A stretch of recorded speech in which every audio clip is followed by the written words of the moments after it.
Good morning everyone, Sunday morning sexy BAM class. Here is continue. Last Sunday we did the squats. Please check that video. I showed you how to do the proper squats in the right way. After you did your squats, it's kind of the warming up. You can go to the second exercise, which is come on your floor,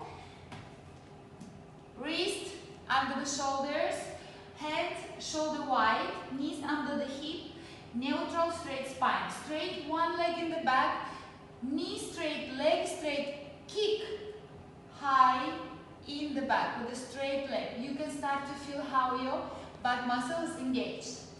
Be careful to don't arch too much your back, stay straight, neutral, kick. You can do 20 times, and when you finish your 20, stop there, make a micro 20 more. So this one, you can do each one, left and right 20 sides, after your squats.